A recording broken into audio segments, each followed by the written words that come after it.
So a few years ago, I became a father, and part of the many changes that happened in my life with that is how I store my home defense firearm. So I do plan on teaching my kids about gun safety and how to shoot and all that good stuff. However, right now my son's vocabulary mainly consists of dada, mama, and baba, so we're a few years away from having that conversation, and just throwing my handgun in the drawer of my nightstand wasn't cutting it anymore.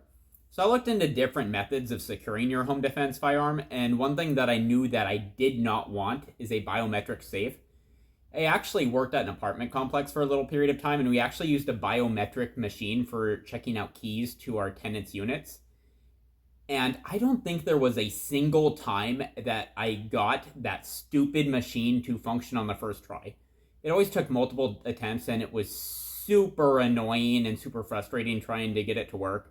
And I didn't want to have to deal with something like that when seconds counted. So a method that I had heard a lot about, because of how heavily marketed it is the StopBox. But also I was skeptical of that because of how heavily it marketed it was with all the paid promotions and whatnots. But I decided to go ahead and take the leap anyway. And honestly, I'm pretty happy with it. But before I start this review, I want to start this out by saying StopBox has given me no money for this review. At the time of recording this, I think I have something like 53 subscribers. Ain't nobody paying me nothing. I am doing this honest review out of the goodness of my heart.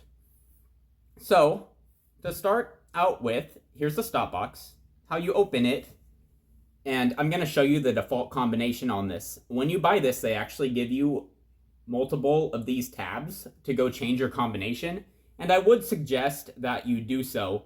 This is the default combination that I'm showing you guys, and I'm going to go change it back to what it was before, but after I do this video. I changed it to the default combination just for this video. So what you do is you press in your tabs up here in your combination that you would do. The default combination is 1 and 3. So you press these in, then use your thumb to push this in, and voila, it opens. And this is the StopBox Pro Compact. As you can see, this is my PSA micro dagger with a streamlight light and hollow sun. I don't remember the exact model names. This is my CCW handgun, but as you can see, it fits this thing like a glove.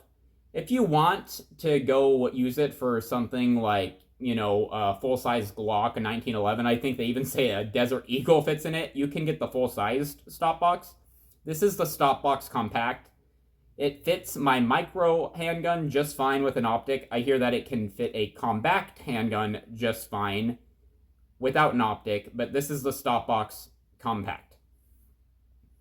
Then, to go shut it, you just go ahead, push it back in, then to open it, you do the same thing. I do believe that this is actually approved by the TSA to go travel with your firearm. If you wanted to do that, how you would do that is you would just go put a padlock through this hole right here and lock it that way. If you use that method, I'd say it's about as secure as using like a nice hard-sided case that you would get if you buy something like a SIG or a nice Smith & Wesson handgun. But now we'll get into my complaints with this. So my minor complaint, I have two complaints, a major complaint and a minor complaint. My minor complaint is that it is made out of plastic. It doesn't necessarily feel flimsy, but for what you're paying for it, it doesn't. I mean, it feels sturdy, but just for what you're paying for it, it feels like it could be better. But like I said, it's made of plastic. Then something else I do want to mention with how secure this method is this will keep a child or a toddler out. I do not believe that this would keep a determined teenager out. Like, they could probably easily pry this open with a pry bar, maybe even a screwdriver, or, drill some holes, knock something loose, or, even like an angle grinder.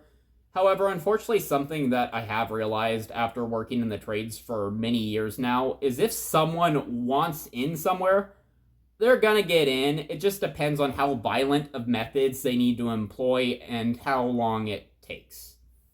But, like I mentioned previously, fits into my biggest complaint about that, and that these retail for $150, and that feels pretty overpriced for what you're getting with the plastic case. Now, what StopBox does is they do that marketing thing that I don't like, that a lot of companies do, where these are pretty much always on sale. I got this one for buy one, get one free.